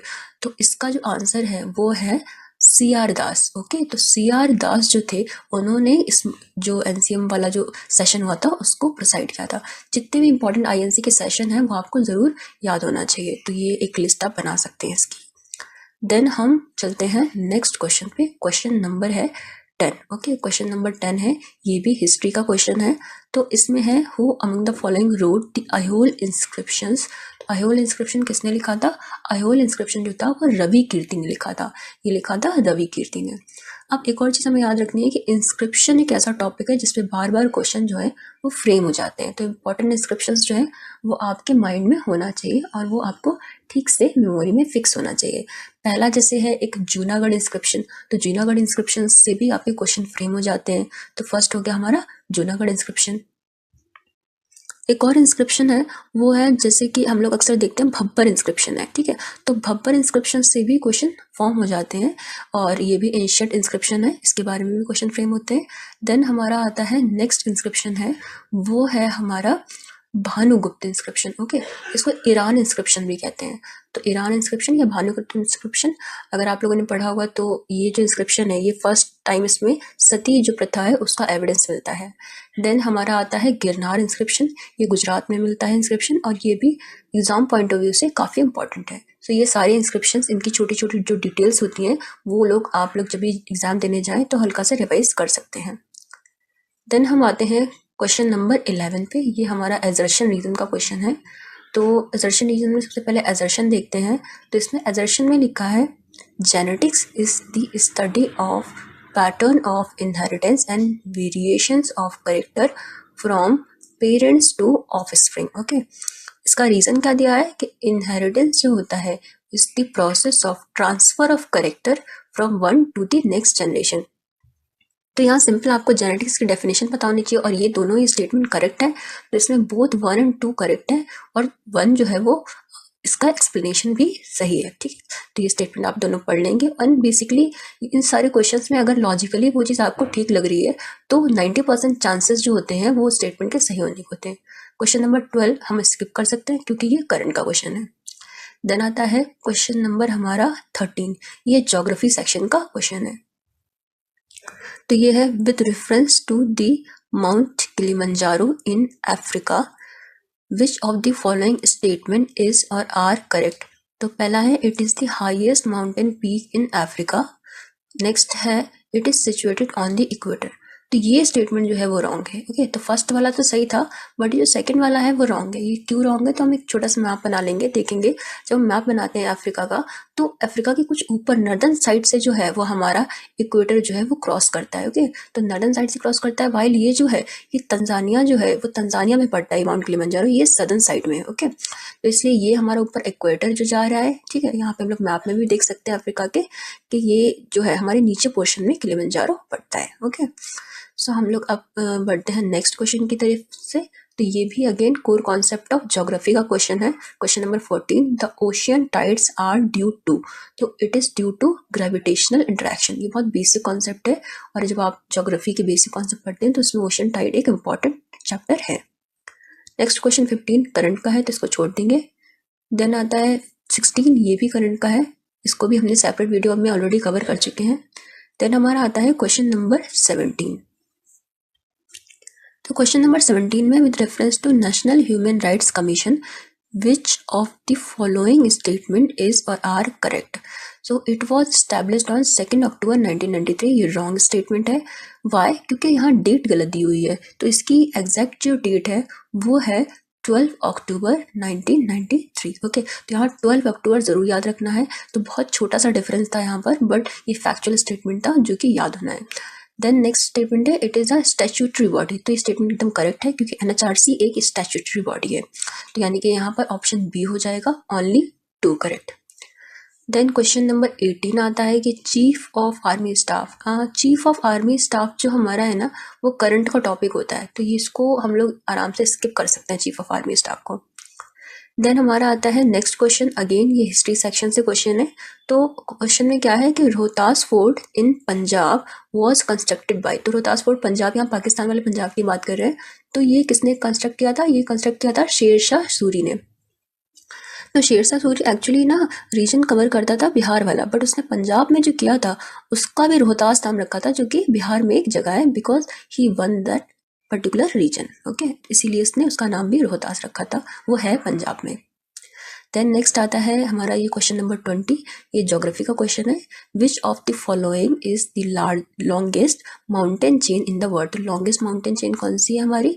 तो ये हमारी है एंडीज माउंटेन चेन। ओके, तो ये काफ़ी फेमस क्वेश्चन है, ईजी है, बार बार रिपीटेड पूछ लेते हैं। तो लॉन्गेस्ट माउंटेन चेन कौन सी है? एंडीज। देन आता है हमारा question number 21। Again history section से देख रहे हैं आप लोग, काफ़ी वेटेजेस में। तो with reference to the B R Ambedkar, which of the following statement is are correct? He formed the independent labour party, ये स्टेटमेंट करेक्ट है। Then he founded people's education society of India in 1945, तो ये statement भी correct है। तो दोनों statement correct है, तो इसका हो जाएगा बोथ 1 and 2। इंपॉर्टेंट पर्सनैलिटी के ऊपर कोई क्वेश्चन आए तो आपका सही होना चाहिए, बिकॉज उनके बारे में मेजर फैक्ट ही एग्जाम में पूछे जाते हैं। नेक्स्ट क्वेश्चन साइंस का है, तो ये है seaweeds are important source of, तो किसका इम्पॉर्टेंट सोर्स होते हैं? ये आयोडीन का होते हैं, बिकॉज आपको पता है कि सी में कॉमन सॉल्ट मिलता है जो कि एक इम्पॉर्टेंट सोर्स ऑफ आयोडीन होता है और एडिबल होता है। देन आता है क्वेश्चन नंबर हमारा 23। तो ये काफ़ी डिफिकल्ट साइड में था, हिस्टोरिकल प्लेसेस ऑफ यूपी पूछा गया था। तो ये नॉट करेक्ट इसमें बताना था कि नॉट करेक्ट सही कौन सा स्टेटमेंट नहीं है। तो ऑप्शन नंबर ए श्रृंगारवेरपुरा, ये प्रयागराज में है। श्रृंगारी रामपुर, ये श्रावस्ती गलत है। दौजी मथुरा सही है, एंड लोधेश्वर बाराबंकी भी सही है। जो लोग भी बाराबंकी साइड के होंगे उन्हें पता होगा कि लोधेश्वर वहाँ पे एक फेमस टेम्पल है जहाँ फेयर भी लगता है, तो ये करेक्ट स्टेटमेंट है। तो ठीक है, इस तरीके की मेजर चीज़ें भी आपको पता होना चाहिए। देन आता है question number 24। The term green revolution was first used by, तो टर्म पूछा जा रहा है यहाँ पे, ये याद रखना है। ग्रीन रेवोल्यूशन किसने डिस्कवर किया था, यूज़ किया था? तो ये किया था विलियम गॉर्ड ने। ठीक है, तो विलियम गॉर्ड ने टर्म यूज़ किया था ये। देन बाकी ऑप्शन नॉर्मन ई बोरलॉग, इनको नोबेल प्राइज़ मिला था ग्रीन रेवोल्यूशन में काम करने के लिए। ठीक है, तो ये भी इंपॉर्टेंट है। देन हम देखते हैं वर्गीस कुरियन। वर्गीस कुरियन को किस लिए हम लोग को जाना जाता है? अगर आप लोगों ने ऑपरेशन फ्लड कहीं पे पढ़ा होगा तो वर्गीस कुरियन का जो नाम है वो जरूर सुना होगा। ठीक है, तो वर्गीस कुरियन के बारे में भी हम लोगों को पता होना चाहिए कि ऑपरेशन फ्लड से रिलेटेड है। देन एम एस स्वामीनाथन, जो इंडिया में जो है वो कॉन्ट्रीब्यूशन को जाता है, तो M S Swaminathan for India and Norman E Borlaug for the world, इन लोगों को फादर ऑफ ग्रीन रेवोल्यूशन बोलते हैं। Then moving on to next question. Question number है 25, ये आर्टिकल्स है। ठीक है, तो इसमें which following is not correctly match, तो यहाँ पर ये आर्टिकल्स दिए, यहाँ पर टाइटल। तो आर्टिकल 98 इसमें दिया है secretariat of the president house. तो ये आपको क्या लग रहा है पढ़ के? ये जो आंसर है वो रॉन्ग है। ओके, क्यों है ये स्टेटमेंट रॉन्ग? क्योंकि यहाँ प्रेसिडेंट हाउस पूछा है। तो आर्टिकल 98 में सेक्रेटेरिएट तो मेंशन है, बट वो प्रेसिडेंट हाउस का नहीं है। अगर यहीं इसी जगह पे प्रेसिडेंट हाउस ना लिख के यहाँ पर क्या लिखा होता, यहाँ पार्लियामेंट लिखा होता, तो ये स्टेटमेंट करेक्ट होता। तो इसलिए ये नॉट पूछा है, तो इसका मतलब यही स्टेटमेंट रॉन्ग होगा, यानी कि आंसर यही होगा। बाकी सारे काम हम लोग देख लेते हैं। तो 93 में क्या है, तो हमारा जब आर्टिकल हम लोग पढ़ते हैं तो आर्टिकल 93 आता है, जो काफ़ी इंपॉर्टेंट है। इसमें स्पीकर और डिप्टी स्पीकर है। 89 में चेयरमैन एंड डिप्टी चेयरमैन है, एंड 99 में ओथ और अफर्मेशन है। सो 98 हमें ज़रूर याद रखना है, इसका ऑप्शन ए हो जाएगा ये करेक्ट। देन हमने यहाँ से पूरे 25 क्वेश्चन जो है वो डिस्कस कर लिए हैं अभी हमने, और जो नेक्स्ट क्वेश्चन है 25 से 50 वो हमारे अगले पार्ट 2 में आ जाएगा। Hello students, welcome to our channel Codex judiciary. और आज की हम इस वीडियो में डिस्कस करने वाले हैं यूपी एपीओ का क्वेश्चन पेपर 2022 का, जिसमें जीएस के 1 से 50 क्वेश्चन डिस्कस हम कर रहे हैं। ऑलरेडी इसके पार्ट 1 वीडियो में हम 1 से 25 तक के क्वेश्चन डिस्कस कर चुके हैं, और इससे as a part 2 of the video question number 26 से 50 तक हम डिटेल्ड एनालिसिस इसका करेंगे। तो सबसे पहले देखते हैं क्वेश्चन नंबर 26, जो कि एक हिस्ट्री सेक्शन का इम्पॉर्टेंट क्वेश्चन है। ओके, सो क्वेश्चन नंबर देखते हैं 26। तो स्टेटमेंट है, who among the following formed Indian independence committee. Okay, Indian independence committee, और कहाँ पर? In Berlin. तो बर्लिन में इंडियन इंडिपेंडेंस कमेटी किसने फॉर्म की थी, ये क्वेश्चन है। तो इसका जो आंसर होगा वो होगा ऑप्शन नंबर सी, यानी कि लाला हरदयाल। ओके, सो लाला हरदयाल ने इंडियन इंडिपेंडेंस कमेटी का फॉर्मेशन किया था बर्लिन में। तो ये एक इंपॉर्टेंट क्वेश्चन है। इनफैक्ट बाकी सारे भी, जैसे सुभाष चंद्र बोस हो गया, राजा राममोहन रॉय हो गए, ये लोग इंपॉर्टेंट पर्सनैलिटी हैं। इनके मेजर फैक्ट भी आप लोग एग्जाम में हमेशा पढ़ के जाइए। देन आता है हमारा नेक्स्ट क्वेश्चन। तो नेक्स्ट क्वेश्चन जो है इसमें है पब्लिक सर्विस कमीशन, इनके सारे पॉइंट्स दिए हैं, एंड लिस्ट 2 में हमारे आर्टिकल्स मेंशन है। ठीक है, तो यहाँ पर क्या है, फर्स्ट में हम देखते हैं as a A option appointments and terms of office of members. Okay, appointment and terms की बात की है। फिर है functions of public service commission, then expenses of public service commission, then reports of public service commission, और ये सारे जो है आर्टिकल्स दिए हुए हैं। ओके, सो ये एक फैक्चुअल स्टेटमेंट है, यहाँ आर्टिकल्स आपको याद होने चाहिए, बट अज्यूमिंग कि ये सारे जो आर्टिकल्स हैं ये आपको नहीं भी पता है, देन आप क्वेश्चन को कैसे अराइव करोगे। तो सबसे पहले हम देखते हैं ईजियर साइड पे कि कहाँ से हम लोग आंसर ला सकते हैं। तो ये देखते हैं हम रिपोर्ट्स, तो डी ऑप्शन में क्या लिखा है, रिपोर्ट्स। कभी भी हम इस तरीके की कोई बॉडी पढ़ते हैं कॉन्स्टिट्यूशनल, तो वहाँ सबमिशन ऑफ रिपोर्ट हमेशा लास्ट में होता है। अब इन सारे ऑप्शंस में जो लास्ट है वो है आर्टिकल 323, यानी कि मोस्ट प्रोबेबली इसका आंसर जो होगा वो होगा आर्टिकल 323। तो जब हमने डी को 4 से मैच कर दिया तो हमारे पास यहाँ पर ऑप्शंस जो हैं वो कौन कौन से बचे, वो हमारे पास ऑप्शंस बचे सी और डी, यानी कि हमारे ऑप्शन ए और बी यहाँ से कैंसिल हो गए। ठीक है, तो यहाँ पर 50% पे हम अराइव हो गए सिर्फ इस ट्रिक से। देन हम देखते हैं ए ऑप्शन को, इसमें दिया है अपॉइंटमेंट। ओके, सो हमेशा याद रखिए अपॉइंटमेंट एंड टर्म्स ये हमेशा स्टार्टिंग में होते हैं। अगर किसी भी कॉन्स्टिट्यूशनल बॉडी पढ़ते हैं तो वहाँ पर स्टार्टिंग के आर्टिकल जो होते हैं वो अपॉइंटमेंट और टर्म्स से होते हैं। तो ये मैच हो जाएगा हमारा आर्टिकल 316 से, जो कि अर्लीस्ट यहाँ पर आर्टिकल दिया है इन सारे में। तो ए का हो जाएगा हमारा थर्ड। तो जब हम ए का थर्ड को मैच करेंगे तो हमारा ऑप्शन सी जो है वो सही हो जाएगा, यानी कि यहाँ से हम इस पर अराइव हो जाएंगे। बट हम बाकी सारे भी देख लेते हैं। तो हम देखते हैं functions of public service commission जो दिया है वो हमारा दिया है आर्टिकल 320 में, and expenses of public service commission जो है वो हमारा दिया है आर्टिकल 322 में। तो ये सारे आर्टिकल आपको याद होना चाहिए। एटलीस्ट अगर आपको आर्टिकल कंप्लीटली याद नहीं तो आपको इनका सीक्वेंस ज़रूर पता होना चाहिए कि term, function, expense and report कैसे कैसे दी हैं। देन हम चलते हैं नेक्स्ट क्वेश्चन पे। ये एक हिस्ट्री का क्वेश्चन है। तो क्वेश्चन नंबर 28 में जो है वो क्या दिया है, वो दिया है कि इन 1887 during the tenure of which viceroy was the Allahabad university established। तो इलाहाबाद यूनिवर्सिटी established और ईयर 1887 दिया है। तो अभी अगर हमें ये पता हो कि कौन सा वाइसरॉय जो था वो 1887 में था, तो हम ऑटोमेटिकली पता लगा पाएंगे कि इलाहाबाद यूनिवर्सिटी जिस टाइम फॉर्म हुआ उस टाइम वाइसरॉय कौन था। तो हम सबसे पहले देखते हैं हमें बेसिक क्या पता है, क्या चीज़ है जो हमें अच्छे से पता है। तो ये फैक्ट कि आईएनसी का जो फॉर्मेशन है वो 1885 में हुआ था, ये एक बहुत ईजियर फैक्ट है जो हमें याद रहता है। तो 1885 में आईएनसी का फॉर्मेशन हुआ था, और जिस टाइम आईएनसी का फॉर्मेशन हुआ था उस टाइम के जो वाइसरॉय थे वो लॉर्ड डफरिन थे। ओके, तो यहाँ से हम देख रहे हैं कि ऑप्शन ए में लॉर्ड डफरिन हमारा दिया हुआ है। तो मोस्ट प्रोबेबली 90% हमें यहाँ से हम फाइंड आउट कर लेंगे कि इसका आंसर ये होगा। बट अभी भी अगर 100% हमें चाहिए तो हम बाकी ऑप्शन को भी देख लेते हैं। तो बाकी ऑप्शन में लॉर्ड कर्जन का दिया है। अब कर्जन के बारे में ये बहुत फेमस फैक्ट है कि जिस टाइम हमारा पार्टीशन ऑफ बंगाल हुआ, यानी कि 1905 में पार्टीशन ऑफ बंगाल जब हुआ तो उस टाइम के जो वाइसरॉय थे वो लॉर्ड कर्जन थे। तो क्योंकि 1905 और 1887 में टाइम ड्यूरेशन बहुत ज़्यादा है, तो यानी कि ये वो नहीं हो सकते वाइसरॉय। ओके, तो यहाँ से ये ऑप्शन हमारा डी कैंसिल हो जाएगा।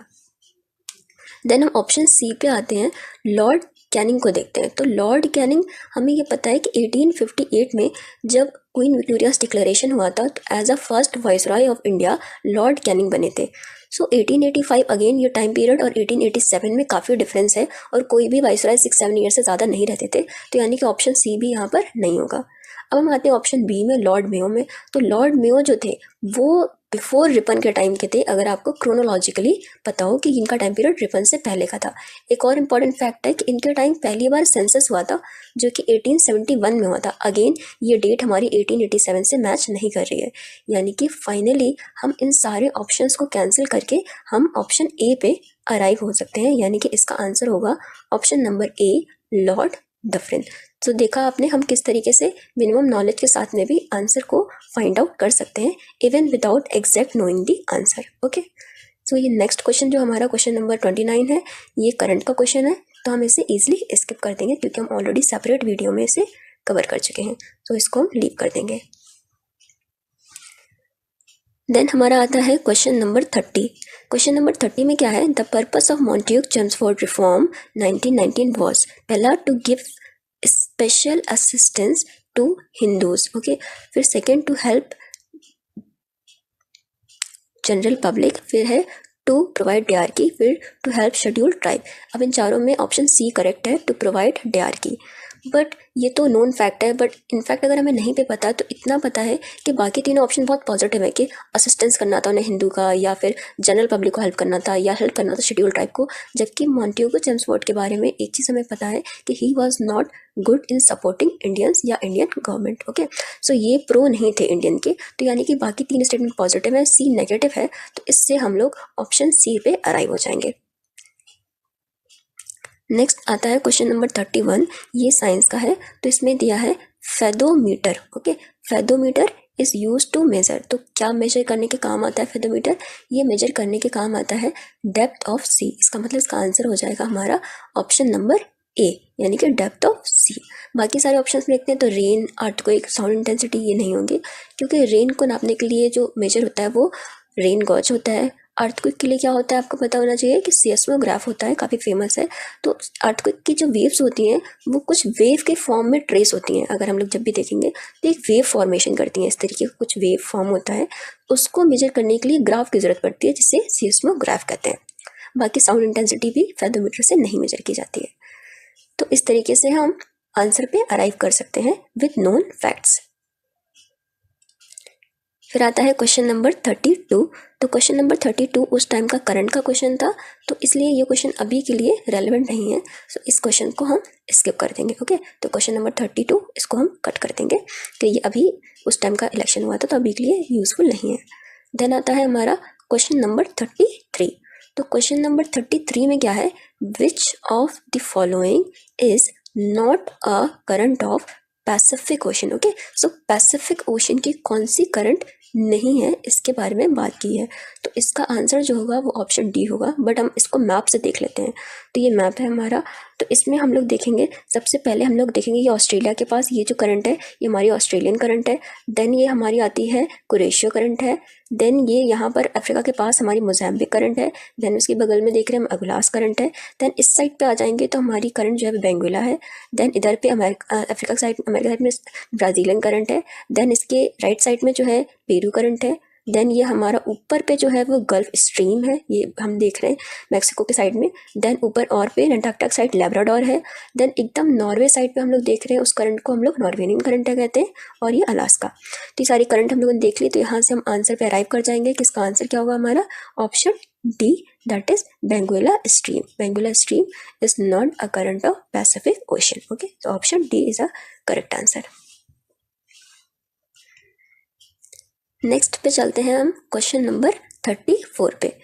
सो क्वेश्चन नंबर 34 जो है अगेन हिस्ट्री का क्वेश्चन है, जो कि एक बहुत important topic books and authors है। सो ये who is the author of तारीख़ रशीदी। ओके, सो तारीख़ रशीदी के ऑथर कौन है? तो इसके ऑथर हैं मिर्ज़ा हैदर दुगलत। ओके, तो अगेन इसके लिए एक आप चार्ट बना सकते हैं जिसमें आप फेमस बुक्स लिख लें और उनके ऑथर लिख लें, क्योंकि रिपीटेडली ये क्वेश्चंस जो हैं वो आते रहते हैं, इसलिए ये सारी बुक्स मिडिवल हिस्ट्री की स्पेशली आपके टिप्स पे होनी चाहिए। तो इस पर डेडिकेटेड हम लेक्चर भी लेके आएंगे, एंड ये आपको बहुत अच्छे से टॉपिक प्रिपेयर होना चाहिए, काफ़ी स्कोरिंग टॉपिक ये होता है। देन हम चलते हैं अपने नेक्स्ट क्वेश्चन पे।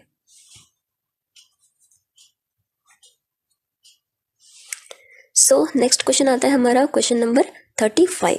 ये क्वेश्चन पॉलिटी का है। इसमें दिया है the definition of money bill. Okay, so money bill की definition is given in which of the following article of the Indian constitution. तो किस आर्टिकल में मेंशन है मनी बिल की definition? Article 110।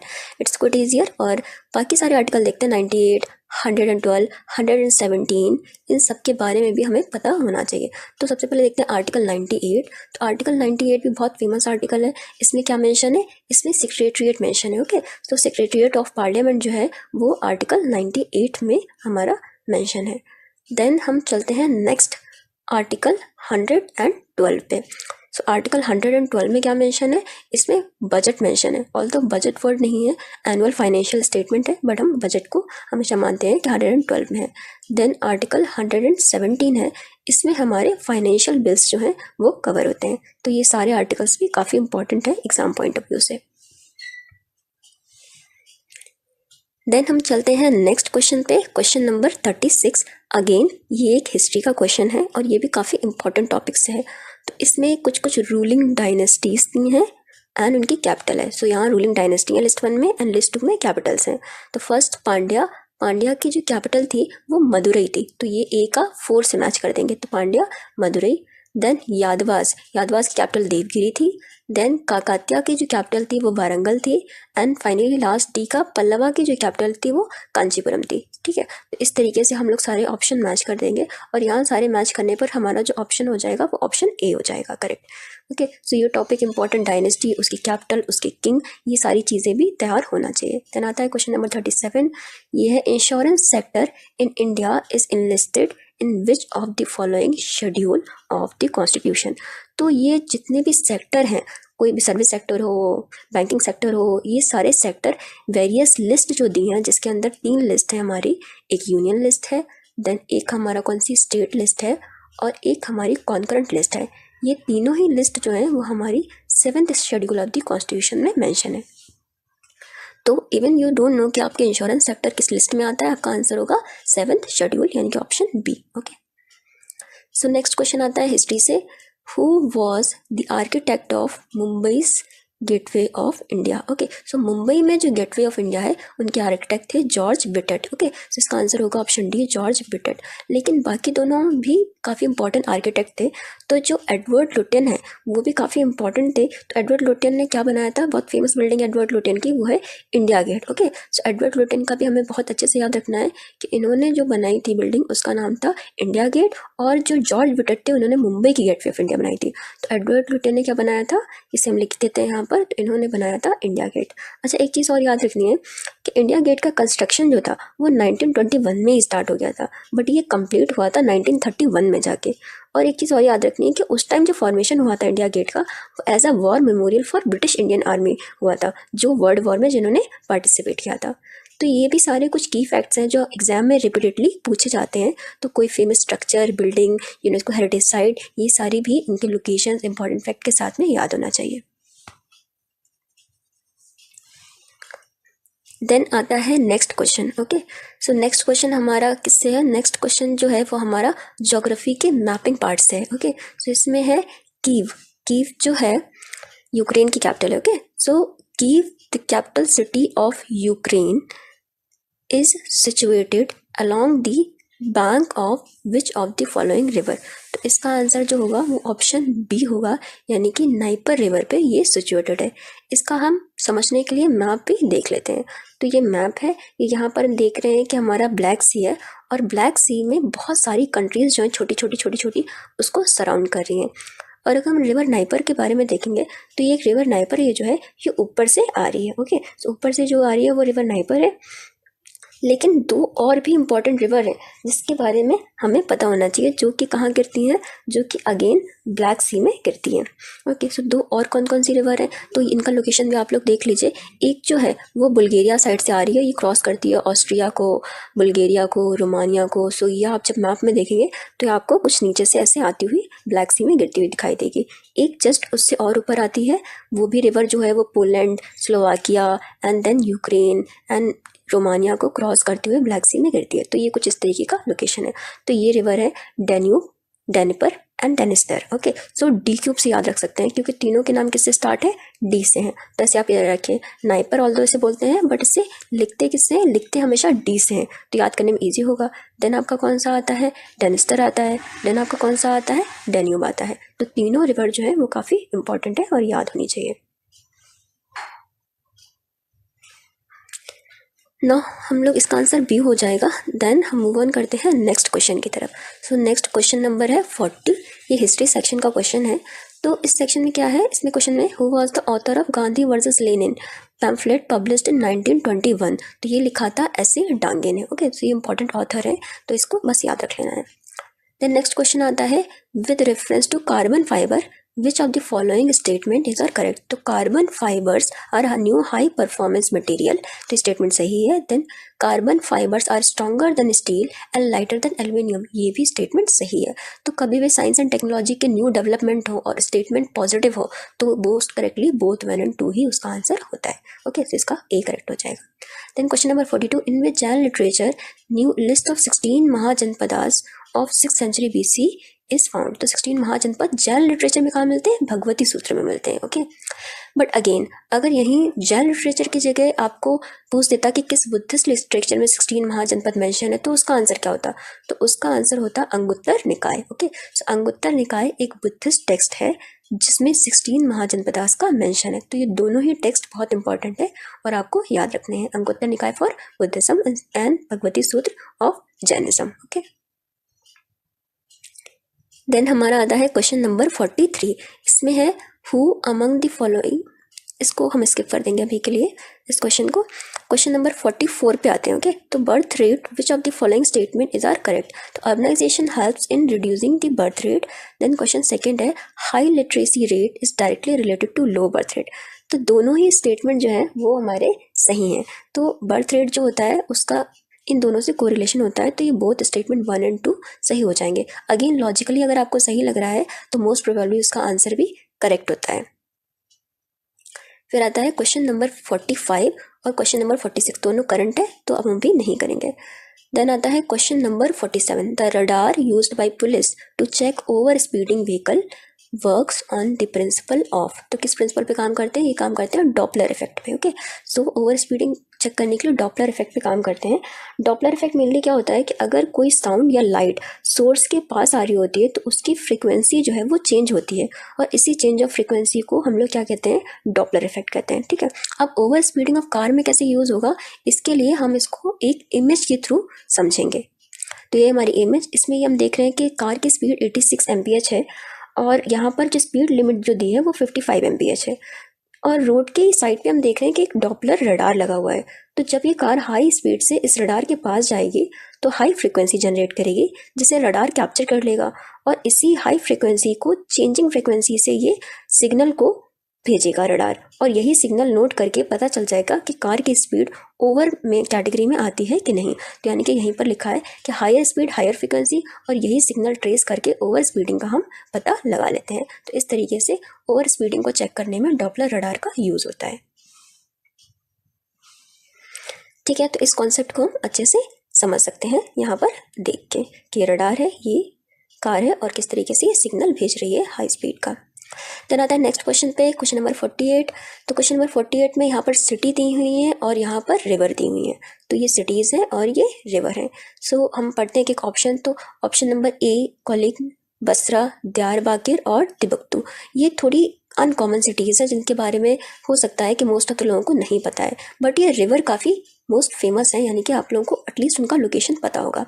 So let us assume कि आपको ये चारों सिटीज़ नहीं पता है कि ये इस रिवर पे लोकेटेड है, तो हम फिर भी देखते हैं कि हम कैसे आंसर पे अराइव करेंगे.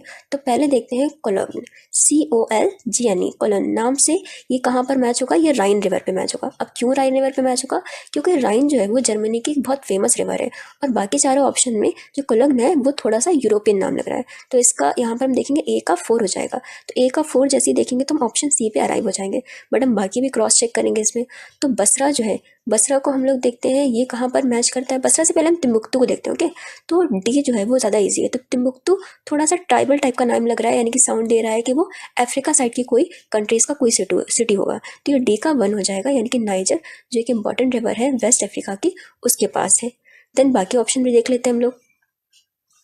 बसरा जो है वो एक बहुत फेमस जगह है और इराक के काफ़ी फेमस जगह है. तो ये जो है अगर इसको हमें पता होगा ये यहाँ पर है तो इसको भी हम लोग ऑप्शन को मैच कर देंगे. ओके, सो हम लोग जो है बसरा जो टाउन है एक इराक का, उसको मैच करेंगे शटल अरब से और दियारबाकिर को जो हम लोग मैच करेंगे टिग्रीज से. तो ये कहाँ पर है? दियारबाकिर ये तुर्की में है.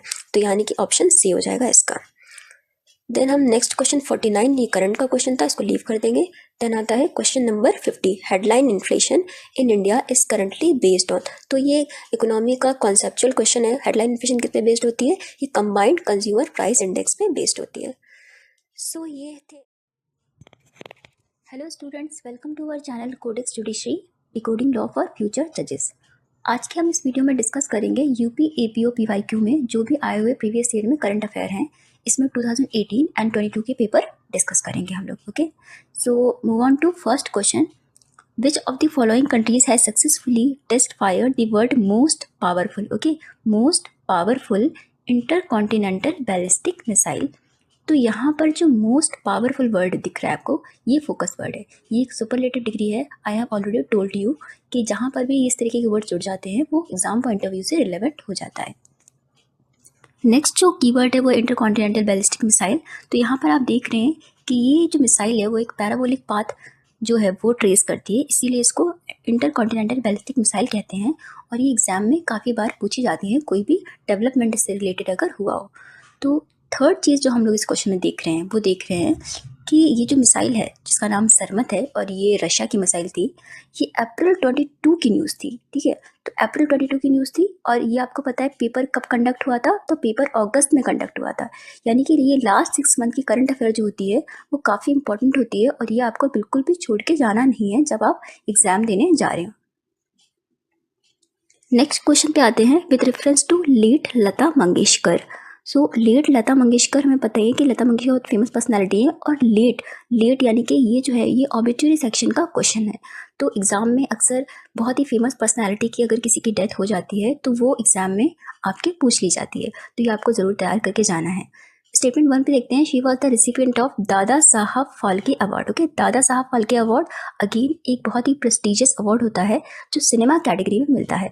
तो 2025 का हमें याद रखना है, अभी का जो अवार्ड है वो मोहनलाल को मिला है। मोहनलाल कौन है? तो ये एक मलयालम एक्टर हैं, काफ़ी फेमस हैं ये, इनको दादा साहब फाल्के अवार्ड 2025 का मिला है। नेक्स्ट स्टेटमेंट देखते हैं, she received Bharat Ratna. Okay, Bharat Ratna from president doctor Pranab Mukherjee.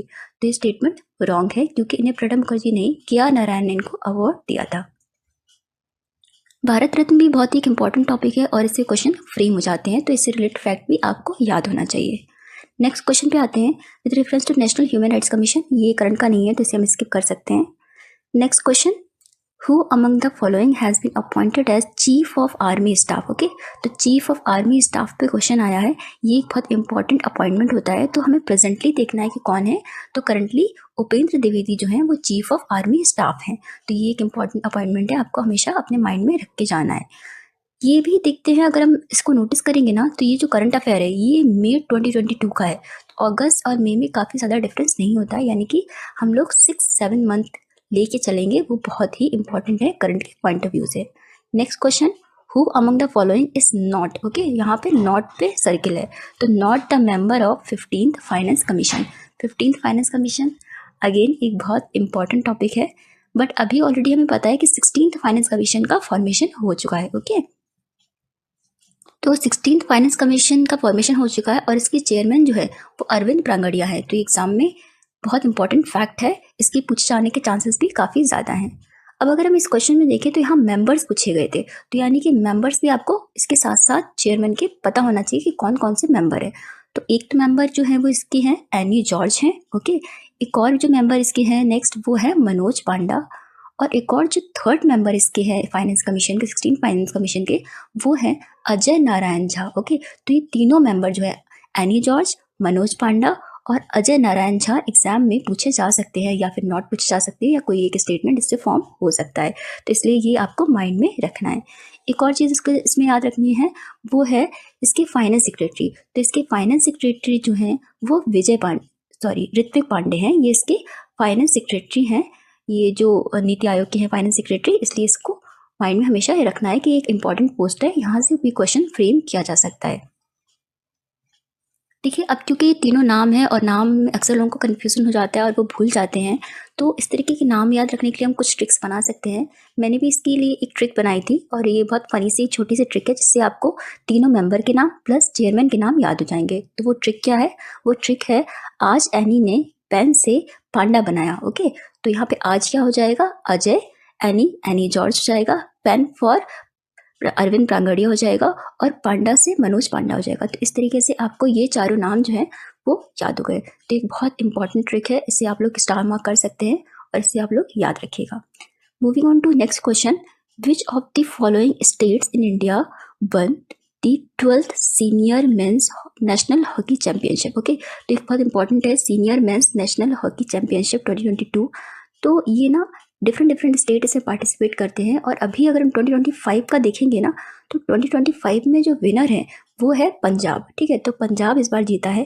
तो ये याद रखना है कि अगर आ जाए कि मेंस नेशनल हॉकी चैंपियनशिप के इस बार के विनर कौन होंगे, तो वो पंजाब स्टेट होगा। फिर नेक्स्ट क्वेश्चन पे आते हैं हम लोग। From April 2022 which international player has banned by apex code for swimming. तो बैंड यहाँ पे याद रखिए, अगर किसी पे भी बैन किया जाता है, कोई डोपिंग में फंस जाता है कोई प्लेयर, तो उससे भी क्वेश्चन फ्रेम हो जाता है। अगेन अप्रैल 2022 की न्यूज़ है, तो आपके एग्जाम पॉइंट ऑफ व्यू के लिए रेलिवेंट हो जाती है। Next question, which of the following is not correct. Okay, तो यहाँ पे ध्यान रखना है, नॉट करेक्ट पूछा जा रहा है with respect to number of seats won by different political party in UP legislative assembly in 2022। तो जिस ईयर आप एग्जाम दे रहे हैं उस ईयर अगर कोई इलेक्शन है तो वो इंपॉर्टेंट है। फॉर एग्जाम्पल इस बार बिहार स्टेट असेंबली के इलेक्शन हुए थे, तो वो इलेक्शन आपके एग्जाम के लिए काफ़ी इंपॉर्टेंट रोल प्ले करेंगे। तो इस जो असेंबली इलेक्शन है उससे रिलेटेड जो की फैक्ट हैं एटलीस्ट वो आपको याद होनी चाहिए। फॉर एग्जाम्पल अगर ये पूछ सकता है कि कब हुए थे, ये नवंबर में हुए थे, या ये पूछ सकता है कि स्टेट असेंबली में टोटल सीट्स कितनी थी। तो टोटल सीट्स जो थी वो 243 थी, एंड 243 में से 202 सीट्स जो थी वो एनडीए गवर्नमेंट ने जीता था, जो कि नीतीश कुमार की गवर्नमेंट फॉर्म की थी उन्होंने। तो ये सब की फैक्ट हैं जो आपको बिहार इलेक्शन के लिए पता होना चाहिए। कुछ और फैक्ट्स भी होंगे जो हम लोग अपने करंट अफेयर के वीडियोज़ में डिस्कस करेंगे। Moving on to next question, who among the following won the Asian Billiard title? Okay, the Asian Billiard title for the 8th time in March 2022। तो 8th टाइम है, यानी कि काफ़ी बड़ा achievement है। तो 8th टाइम अगर किसी ने कोई टाइटल जीता है तो ऑब्वियसली क्वेश्चन फ्रेम हो सकते हैं। तो इसका आंसर पंकज अडवाणी था, और ये स्नूकर के एक बहुत अच्छे प्लेयर हैं। बट अभी भी आपको इस तरीके से क्वेश्चन देख लेना है स्पोर्ट्स सेक्शन से। फिर आता है Xiomara Castro became the first female president. Okay, किसी कंट्री की फर्स्ट फीमेल प्रेसिडेंट अगर बनी है, तो कहीं पे भी फर्स्ट फीमेल आ जाए तो वो स्टार मार्क कर लीजिए, ऐसे क्वेश्चन जरूर फ्रेम होते हैं। ये क्वेश्चन अभी के लिए इंपॉर्टेंट नहीं होगा, बट इससे रिलेटेड फैक्ट्स होंगे वो आपको पता होना चाहिए। फॉर एग्जाम्पल अभी रिसेंट में ही क्या हुआ है कि फर्स्ट फीमेल प्रेसिडेंट बनाई गई है नामीबिया की और तंजानिया की। तो अगर आपको पता है कि कौन प्रेसिडेंट है नामीबिया के first female president and Tanzania की, तो आप लोग कमेंट सेक्शन में यहाँ पर लिख सकते हैं। ओके, तो ये क्वेश्चन आप लोगों के लिए है। देन नेक्स्ट क्वेश्चन पे हम लोग आते हैं, क्वेश्चन नंबर 49 देखते हैं। तो who is the author. Okay, तो याद रखना है, who is the author of book entitled $10 trillion dream. तो ऑथर यानी कि बुक्स एंड ऑथर सेक्शन से ये क्वेश्चन है, और बुक का नाम दिया है द एंटाइटल्ड $10 ट्रिलियन ड्रीम। तो ये बुक लिखी है सुभाष चंद्र गर्ग ने। ऑल्दो ये करंट का क्वेश्चन था, बट स्टिल 2-3 साल के बुक्स पूछ लेते हैं, तो आप लोगों को ये देख लेना है। Next question, which of the following state has bagged the top position. Okay, किसकी बात कर रहे हैं, top position composite ranking of good governance index. Good governance index presently देखा जाए तो 23 के बाद शायद ये रिलीज नहीं किया गया है, बट हमेशा याद रखना टॉप पोजीशन किसी इंडेक्स में होगी तो वो इंपॉर्टेंट हो जाएगी। इससे रिलेटेड अदर इंडेक्स भी आपको याद रखने हैं, नीति आयोग के जितने भी इंपॉर्टेंस इंडेक्स हैं, लीड इंडेक्स हो गया या परफॉर्मेंस इंडेक्स हो गया, वो भी याद रखना है। ये क्वेश्चन जो था वो दिसंबर का था, 25 दिसंबर 2019, इसलिए एग्जाम में पूछा गया था। Next question, which of the following visa was brought with an objective to boost investment. Okay, investment boost करने के लिए ये वीज़ा दिया जा रहा है by the foreign nationals in US company. तो इस तरीके का जो वीज़ा होता है उस वीज़े को एक पर्टिकुलर नाम होता है, उसको बोलते हैं एम्प्लॉयमेंट बेस्ड प्रेफरेंस। ओके, तो ये फुल फॉर्म भी आपको याद रखना है, एम्प्लॉयमेंट बेस्ड प्रेफरेंस। और एक्चुअली ये जब क्वेश्चन आया था तब इस टाइम के ये काफ़ी न्यूज़ में रहा था 1920s के अराउंड में, तो ये काफ़ी न्यूज़ में था। तो इसका होगा EB5 आंसर। अभी के लिए अगर आप पढ़ रहे हो तो आप कौन सा है, H1B वीज़ा, जो कि काफ़ी न्यूज़ में रह रहा है because of the Trump policy. Then next question आता है, the term mission Indradhanush 2.0। Okay, flagship scheme है ये, टर्म पूछा है इसमें मिशन इंद्रधनुष का, और मिशन इंद्रधनुष अपने आप में एक बहुत इंपॉर्टेंट गवर्नमेंट स्कीम है, तो इसका टर्म आपको पता होना चाहिए। और इसका जो आंसर होगा वो होगा दिसंबर 2019 टू मार्च 2022। इसके साथ कुछ कुछ की फैक्ट भी है, जैसे कि कोविड में ये इंटेंसिफाइड मिशन इंद्रधनुष भी लॉन्च हो चुका है। तो अब अगर क्वेश्चन फ्रेम होगा तो उस सेक्शन से होगा, प्रीवियस वाला नहीं होगा। ओके, देन आता है हमारा नेक्स्ट क्वेश्चन, क्वेश्चन नंबर 22। तो क्वेश्चन नंबर 22 है, इन दिसंबर 2019 एयर इंडिया एयरफोर्स जो है उसने रिटायर का जो अनाउंसमेंट किया है। देखिए ये क्वेश्चन जो है ये अक्सर ऐसे आ जाते हैं कि कोई मिशन डीकमीशन किया गया, कोई नेवल में कोई डीकमीशन किया गया, तो उससे क्वेश्चन बन जाता है। तो इससे भी अगेन डिफेंस का है क्वेश्चन, आपको याद रखना है। नेक्स्ट आता है, the following statement are related with Surena 4। Okay, तो ये क्या है, सुरेना 4, ये की टर्म आपको याद रखना है। ये क्या है? ये एक ह्यूमैनॉइड रोबोट है। ओके, तो ह्यूमैनॉइड रोबोट है, ये एक बहुत फेवरेट एग्जाम की थीम है। इससे रिलेटेड और भी कुछ कुछ थीम है। फॉर एग्जाम्पल AI आजकल बहुत पूछ रहा है। देन ब्लॉकचेन करंट की थीम है। इससे रिलेटेड जितने भी की कंसेप्ट आपको याद होनी चाहिए। अगेन एक और चीज़ है जैसे स्पेस, हमेशा हम काफ़ी कंट्रीब्यूट कर रहे हैं। देन और भी जैसे चीज़ें हैं जैसे जीएम क्रॉप पे भी क्वेश्चन आ जाता है। तो ये साइंस एंड टेक के कुछ फेवरेट टॉपिक है जो रिपीट आते रहते हैं एग्जाम में। देन हम बढ़ते हैं हमारे नेक्स्ट क्वेश्चन पे। नेक्स्ट क्वेश्चन है, who has been named best footballer in the world while receiving the Ballon d'Or award for the 6th time. तो 6th टाइम इनको बैलन डी अवार्ड मिला है। तो हमें अभी का याद रखना है बैलन डी अवार्ड किसको मिला 2025 को, क्योंकि उस टाइम का रिलेवेंट नहीं है। तो अभी का जो अवार्ड मिला है वो मिला है ओस्मानी डेम्बेल को। ओके, तो ओस्मानी डेम्बेल को मेंस कैटेगरी में, और वहीं अगर वुमेन्स कैटेगरी में देखेंगे तो एतना बोनमाती को वुमेन्स कैटेगरी में मिला है। और ओस्मानी डेम्बेले फ्रेंच हैं और एतना बोनमाती जो है वो स्पेनिश हैं। तो ये एक बहुत फेमस फुटबॉल प्लेयर हैं, आप लोगों को याद होना चाहिए।